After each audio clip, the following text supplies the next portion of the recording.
আসসালামু আলাইকুম। কি অবস্থা? সবাই ভালো আছেন? আশা করি আপনারা ভালো আছেন ইনশাআল্লাহ।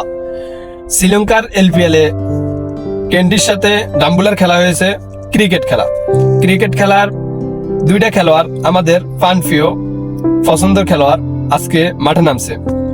বাংলাদেশি খেলোয়াড় দুইটা হচ্ছে, এক হচ্ছে আমাদের কাটার মাস্টার মোস্তাফিজুর রহমান, আরেকজন হচ্ছে আমাদের প্রাণপ্রিয় তরুণ তৌহিদ হৃদয়, যে সবসময় সবার হৃদয় জয় করে থাকে। তাদের খেলাটা আজকে উপভোগ দেখুন আপনারা কে কিরকম পারফর্ম করেছে। তো আমাদের প্রাণপ্রিয় কাটার মাস্টার মোস্তাফিজুর রহমান প্রথম ওভারে আইসা ভালো কামব্যাক করেছে, আলহামদুলিল্লাহ খুব ভালো খেলছে। পরে দ্বিতীয় ওভারে একটু রান দিয়েছে, তৃতীয় ওভারে আর একটু বেশি দিয়ে ফেলেছে। তো এটাতে কোনো চিন্তার কারণ নাই। তারা তাই 3 ওভার বল করেছে, 44 রান দিয়ে 1 উইকেট পাইছে। তারা যদি চতুর্থ ওভারও দিত, যদি থাকতো সুযোগ, তাহলে মনে করেন যে ওই ওভারেই কামব্যাক করার মতন ওরকম একটা ওই মাফের খেলোয়াড় আমাদের মোস্তাফিজ।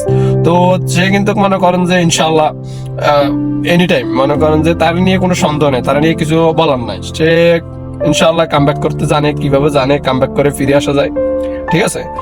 আর আমাদের তৌহিদ হৃদয়কে নিয়ে এটা কিছু বলার নাই। সে মনে করেন যে আপনার ভালো খেলতো, তাকে কিন্তু প্রযুক্তির মারফতে পরে সে আউট হয়েছে। আসলে রিভিউয়ের প্রযুক্তির মধ্যে যারা ছিল, যারা এটা পরিচালনা করছে, তাদের ভিতরে কোনো কিছু গাফিলতি হতে পারে, কিন্তু গাফিলতি হলে কি হবে, কিন্তু দিন শেষে আপনাকে মানতে হবে।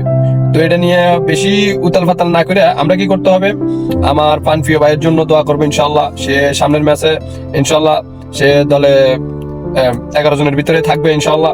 সে যদি 11 জনের ভিতরে থাকে ইনশাআল্লাহ ভালো কামব্যাক করবে। আমরা তার জন্য দোয়া করি সবসময় যে সে ভালো কামব্যাক করবে ইনশাআল্লাহ।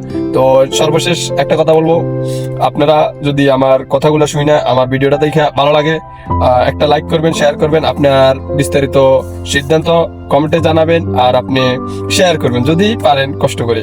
আর যদি আপনার ভালো না লাগে তাহলে আপনি আমার ভিডিও দেখতে থাকুন, দেখতে দেখতে ভালো দেখা যাবে। তারপর ইনশাআল্লাহ একদিন না একদিন আপনার মন চাবে আমাকে মনে করেন যে আপনি শেয়ার করতে, লাইক করতে, কমেন্ট করতে। তো ঠিক আছে, খোদা হাফেজ, ভালো থাকবেন, আল্লাহ হাফেজ, সালাম আলাইকুম।